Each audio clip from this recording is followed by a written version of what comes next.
Sare. Iya, ono becake, Pak.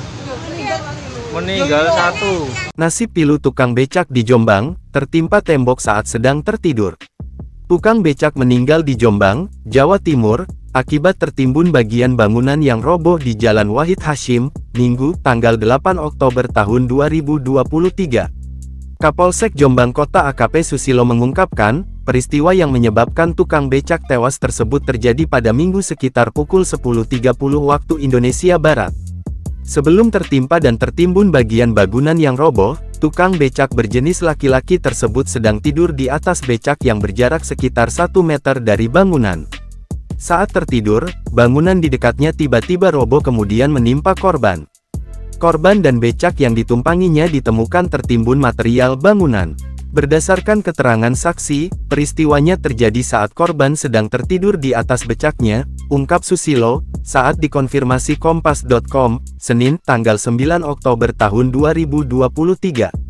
Dikatakan Susilo, korban ditemukan meninggal saat petugas berhasil membongkar material.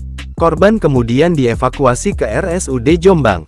Dia menuturkan, polisi sudah mendatangi lokasi kejadian, melakukan olah TKP, serta mengamankan sejumlah barang bukti, di sekitar bangunan yang diketahui sudah kosong sejak lama tersebut.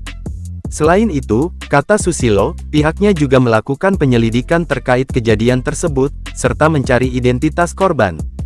Sejauh ini, lanjut dia, pihaknya belum menemukan identitas dari korban.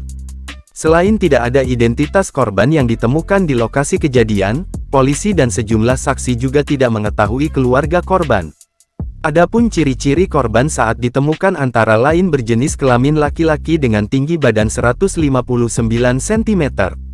Korban memiliki rambut putih, terdapat tahi lalat pada pipi kanan, serta memakai cincin di jari manis kanan. Korban memakai kaos warna putih celana biru tua. Korban merupakan tukang becak, usianya sekitar 60 tahun, ujar Susilo. Download Tribun X sekarang, menghadirkan lokal menjadi Indonesia.